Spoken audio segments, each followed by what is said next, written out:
Hello students, स्वागत है आपका अपने प्यारे YouTube channel the Rage Institute में। प्यारे बच्चों, हम क्या पढ़ रहे थे? हम पढ़ रहे थे अपनी क्लास 10th यूपी बोर्ड की हिंदी के काव्य खंड को। प्यारे बच्चों, प्रीवियस वीडियो में हम लोगों ने सुमित्रा नंदन पंत जी द्वारा रचित चींटी की व्याख्या को पढ़ा था और उसे समझा था। उसी क्रम में सुमित्रा नंदन पंत जी द्वारा ही रचित इसी पाठ में आपको एक और पद्यांश पढ़ना है, एक और पद्यांश की व्याख्या पढ़नी है, जो कि है हमारा चंद्रलोक में प्रथम बार। क्या है बच्चों? हमारा चंद्रलोक में प्रथम बार जो उनके रीता, ठीक है, जो उनके रीता नामक काव्य जो ग्रंथ है, उनका रीता नामक काव्य रचना है, उससे अवतरित है। ठीक है, शीर्षक है हमारा चंद्रलोक में प्रथम बार। आज की वीडियो के भाग में हम उन्हीं की व्याख्या को आज पढ़ने वाले हैं कि चंद्रलोक में प्रथम बार। ठीक प्यारे बच्चों, आशा करता हूं कि प्रीवियस वीडियो में जो भी आपको व्याख्याएं पढ़ाई गई हैं, आपको वो सारी व्याख्याएं बहुत ही अच्छे से समझ में आई होंगी। तो प्यारे बच्चों, बिना समय को नष्ट किए हम अपनी व्याख्या की ओर बढ़ते हैं और पढ़ते हैं आज की हमारी जो व्याख्या है। तो प्यारे बच्चों, आज की हमारी जो व्याख्या है चंद्रलोक में प्रथम बार, उसका पहला पद्यांश जो है वह है,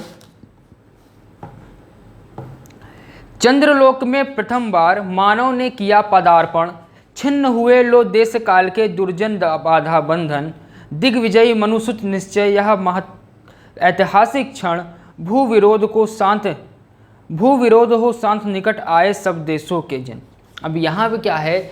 यहाँ पे जब मनुष्य ने चंद्रलोक अर्थात चंद्रमा पर अपना पहला पदार्पण किया था, यानी पहला कदम रखा था, उस समय की बात करते हुए सुमित्रा नंदन पंत जी कहते हैं कि चंद्रलोक में प्रथम बार मानव ने किया पदार्पण, कि पहली बार मनुष्य ने चंद्रमा पर अपना पहला कदम रखा।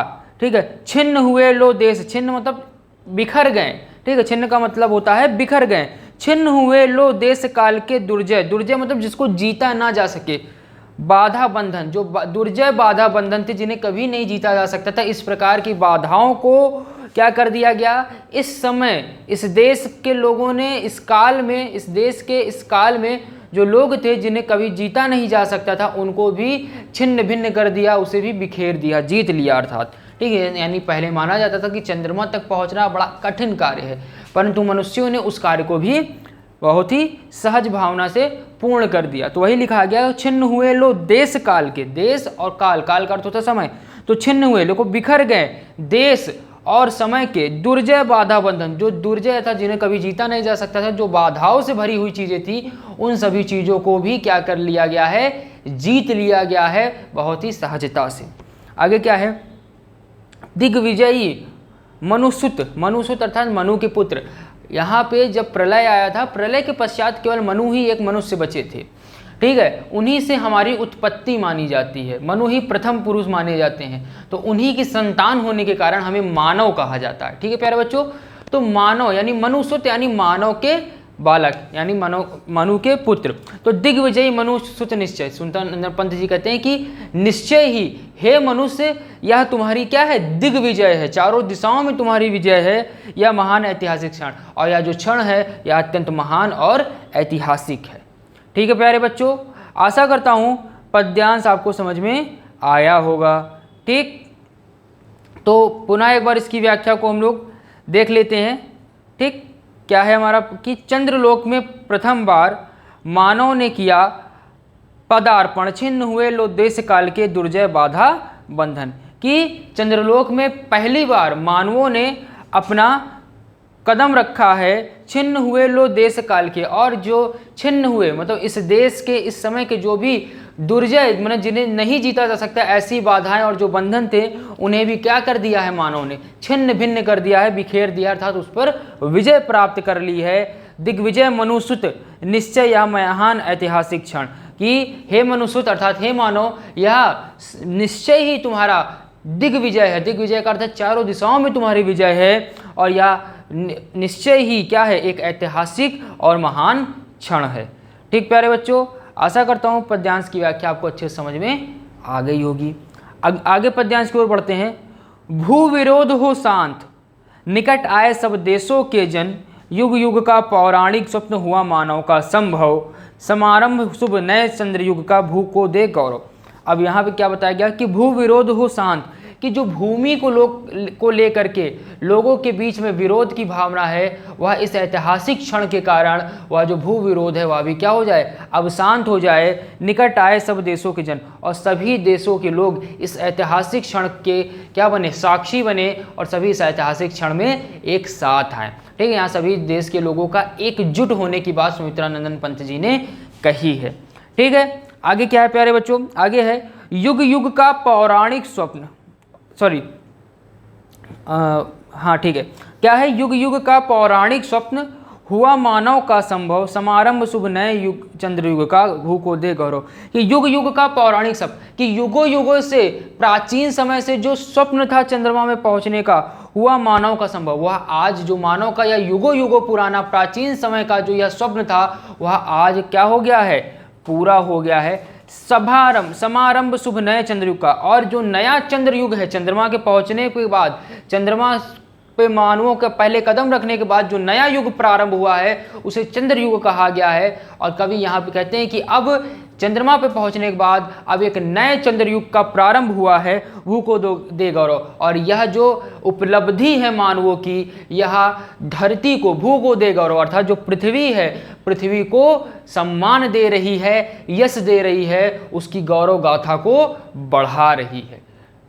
ठीक है प्यारे बच्चों, आई बात समझ में। पुनः एक बार इस व्याख्या को देखते हैं, क्या है हमारा, कि भू विरोध हो शांत, निकट आए सब देशों के जन, युग युग का पौराणिक स्वप्न हुआ मानव का संभव, समारंभ शुभ नए चंद्रयुग का, भू को दे गौरव।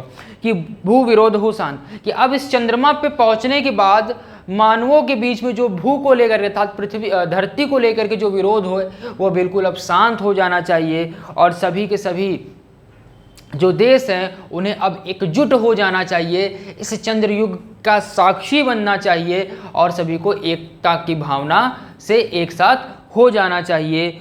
और क्या है, युग युग का पौराणिक स्वप्न, जो मानवों का युगों युगों और पौराणिक जो प्राचीन समय से जो स्वप्न रहा है चंद्रमा पे पहुंचने का, वह मानवों का सपना आज जाकर के क्या हो गया, संभव हो गया है। समारंभ शुभ नए युग चंद्रयुग का, और जो यह शुभ और नया चंद्रयुग है, इसका शुभारंभ हो गया है। और यह जो चंद्रयुग है, यह चंद्रयुग हमारी गौरव गाथा को, हमारी पृथ्वी की गौरव गाथा को, हमारी पृथ्वी के यश को क्या कर रहा है, चार चांद लगा रहा है, उसे बढ़ा रहा है। ठीक प्यारे बच्चों, आशा करता हूँ पद्यांश आपको समझ में आ गया होगा। आगे देखते हैं क्या है, फहराए ग्रह उपग्रह में धरती का श्यामल अंचल, सुख संपद संपन्न जगत में बरसे जीवन मंगल, अमेरिका सोवियत बने नव दिग रचना के वाहन, और जीवन पद्धति के भेद समन्वित हो विस्तृत मन। अब यहाँ क्या कह रहे हैं, फहराए ग्रह उपग्रह में, कि जो धरती का श्यामल अंचल है, यानी धरती का श्यामल अंचल का मतलब क्या है, जो धरती की हरियाली है, ठीक है, तो धरती का जो श्यामल अंचल है, वह सभी ग्रहों और उपग्रहों में क्या करना है, हमें फहराना है। ठीक है, यानी कि अब लोग क्या हो गए हैं, जो मनुष्य है वो कहाँ पहुँच चुका है, चंद्रमा में पहुँच चुका है। और चंद्रमा पे पहुँचने के बाद अब वह क्या कर रहा है, जो श्यामल अंचल है, जो पृथ्वी का हरा भरा आंचल है, उस हरे भरे आंचल को अब वो क्या करेगा, सभी ग्रहों और उपग्रहों में फहराएगा। ठीक प्यारे बच्चों, आई बात समझ में। आगे क्या है कि सुख संपद संपन्न जगत में बरसे जीवन मंगल, और चारों ओर क्या हो, सुख संपदा संपन्न जगत में फैली हो, और यह जो संपूर्ण जगत है वह क्या हो, संपन्न हो। ठीक है, ऐसी बात यहाँ पे कवि कहते हैं। फिर से एक बार देखते हैं कि कवि का कहना है कि मैं अब यह चाहता हूँ कि ब्रह्मांड के ग्रहों उपग्रहों में इस पृथ्वी का जो श्यामल अंचल है वह फहराने लगे। ठीक है, यानी कि मनुष्य अन्य ग्रहों पर भी पहुँच करके क्या करे, पृथ्वी जैसी हरियाली और जीवन का क्या कर दे, संचार कर दे। ठीक है, यानी चारों ओर जीवन ही जीवन फैला दे, ऐसा यहाँ पे कवि का कहना है। अमेरिका सोवियत बने, सोवियत का अर्थ है रूस, और अमेरिका का मतलब आप जानते हो, तो अमेरिका और सोवियत बने नव दिक् रचना के वाहन। ये जो अमेरिका है, जो रूस है, वो नई दिक् रचना यानी नई दिशाओं की रचना के क्या बने, वाहन बने। ठीक, अमेरिका सोवियत बने नव दिक् रचना के वाहन, कि सुख और वैभव से यह जो संसार है वह पूरा का पूरा संसार क्या हो जाए, संपूर्ण सुख सुविधाओं से भर जाए, और जो अमेरिका और सोवियत संघ अर्थात जो रूस है वो नई दिशाओं की रचना करें, क्योंकि ठीक है, नई दिशाओं की क्या करें, वह रचना करें और नई दिशाओं में ले जाने के क्या बने, वाहन बने। ठीक प्यारे बच्चों, आगे क्या है, जीवन पद्धति के भेद समन्वित हो विस्तृत मन, और सभी का जो जीवन पद्धति है, जीवन पद्धति के भेद समन्वित हो, कि लोगों की जो जीवन पद्धति है वह क्या हो जाए, एक जैसी हो जाए, और सभी का जो मन है वह मन भी कैसा हो जाए, विस्तृत हो जाए। ठीक प्यारे बच्चों, आशा करता हूँ पद्यांश आपको समझ में आ गया होगा। पुनः एक बार इसकी व्याख्या देखते हैं। ठीक है, क्या है, फहराए ग्रह उपग्रह में धरती का श्यामल अंचल, सुख संपद संपन्न जगत में बरसे जीवन मंगल, अमेरिका सोवियत बने। ठीक है, अमेरिका सोवियत बने नवदिक रचना के वाहन, जीवन पद्धति के भेद समन्वित हों विस्तृत मन। कि कवि कहता है कि अब मैं चाहता हूँ कि ब्रह्मांड के सभी ग्रहों उपग्रहों में इस पृथ्वी का जो श्यामल अंचल है वह फहराए, अर्थात मनुष्य अन्य उपग्रहों और उपग्रहों में भी पहुँच करके वहाँ पर नए जीवन की रचना करे। ठीक है, नए जीवन का क्या करे, संचार करें, और जो सुख है, जो वैभव है, वह इस संसार में मानव जीवन के कल्याण की क्या हो, वर्षा हो। जो सुख हो है, जो वैभव है, वह सभी के सभी व्यक्तियों पर, मानव जीवन पर क्या करे, कल्याण की वर्षा करे।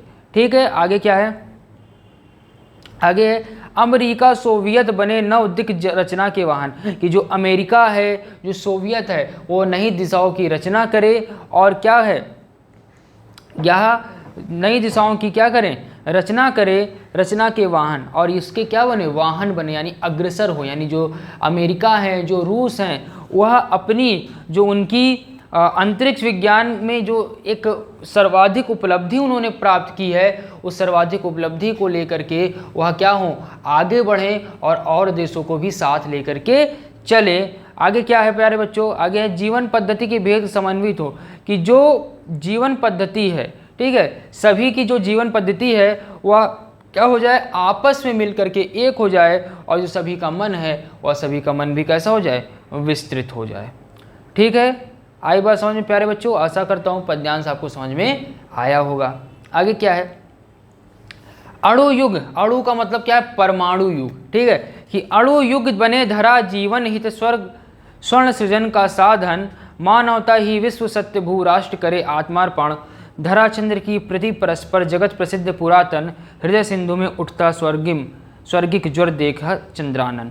अब यहाँ पे क्या है प्यारे बच्चों, यहाँ पे है आपका सुमित्रानंदन पंत जी कहते हैं कि अणु युग बने धारा जीवन हित, कि जो परमाणु युग है हमारा, ठीक है, जो विज्ञान का विकास लगातार हो रहा है, जो विज्ञान में लगातार नई नई उपलब्धियां हासिल कर रही हैं, वह सारी उपलब्धि जो विकास है वह क्या किसके लिए हो, वह मानव के जीवन के हित के लिए हो, स्वर्ण सृजन का साधन। और यह जो वैज्ञानिक युग है, यह वैज्ञानिक युग मानव जीवन के लिए स्वर्ग जैसे स्वर्ण सृजन हो साधन, और यह जो विज्ञान है यह क्या करे, सृजन का कार्य करे, यानी स्वर्ग के सृजन का कार्य करे, स्वर्ग के सृजन का साधन बने, यानी सभी सुख सुविधाओं का साधन बने मनुष्यों के लिए।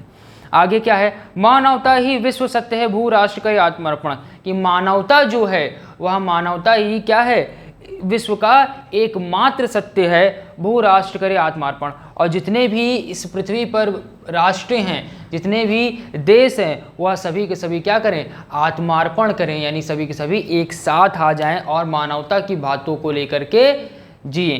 ठीक है, धरा चंद्र की प्रीति परस्पर जगत प्रसिद्ध पुरातन, पुरातन मतलब प्राचीन, कि प्राचीन काल से ही पृथ्वी और चंद्रमा, ठीक है, प्राचीन काल से ही पृथ्वी और चंद्रमा का जो प्रेम है वह सब विश्व प्रसिद्ध है। ठीक है, हृदय सिंधु में उठता स्वर्गिम ज्वार देश चंद्रानन, कि जो हृदय सिंधु है, यानी कि जो हमारी पृथ्वी है उसका जो हृदय है, अर्थात जो हृदय सिंधु है, अर्थात जो सागर रूपी जो उसका हृदय है, वह भी जब चंद्रानन पूर्णिमा की रात्रि को जब चंद्रमा को देखता है तो उसके भी हृदय में क्या होते हैं, ज्वार भाटाएं उठती हैं। ठीक है प्यारे बच्चों, आई बात समझ में। एक बार पुनः इस व्याख्या को देख लेते हैं क्या है कि अणु युग बने धरा जीवन हित स्वर्ण सृजन का साधन, मानवता ही विश्व सत्य भू राष्ट्र करे आत्मार्पण, धरा चंद्र की प्रीति परस्पर जगत प्रसिद्ध पुरातन, हृदय सिंधु में उठता स्वर्गिक ज्वार देख चंद्रानन। ये कवि का कहना है कि विज्ञान का जो संपूर्ण विकास है वह मानव जीवन के कल्याण के लिए होना चाहिए। परमाणु शक्ति मानव जीवन के विनाश के लिए नहीं, बल्कि मानव जीवन के लिए या मानव जीवन के विकास के लिए किसका काम, स्वर्ग के निर्माण का साधन होना चाहिए। ठीक है, अर्थात यहाँ पे कवि का कहना है कि जो विज्ञान का संपूर्ण विकास है वह मानव जीवन के हित के लिए होना चाहिए, ना अपितु ना कि मानव जीवन के विनाश के लिए। जो क्या है, जो वैज्ञानिक साधन हैं वह पृथ्वी के स्वर्ग निर्माण के साधन बनने चाहिए। ठीक है, विश्व का जो एकमात्र सत्य है वह एकमात्र सत्य क्या है, केवल मानवता की भावना। ठीक है, और इसी के समक्ष समग्र पृथ्वी के राष्ट्र को आत्मसमर्पण करना चाहिए। ठीक है, और आगे क्या है, आगे यहाँ पे बताया जा रहा है कि धरा चंद्र की प्रीति परस्पर, और धरा अर्थात पृथ्वी और चंद्रमा की जो प्रीति है आपस में वह पुरातन है, बड़े प्राचीन काल से है, और ठीक है वह अत्यंत प्राचीन काल से है। और जब चंद्रमा पूर्णिमा में चंद्रमा का मुख, ठीक है, जो सिंधु रूपी हृदय है, जब वह देखता है तो वह भी क्या करता है, ज्वार भाटाएं जैसी उसकी क्या होती हैं, जो क्या कैसे लहरें हैं वह उठने लगती हैं।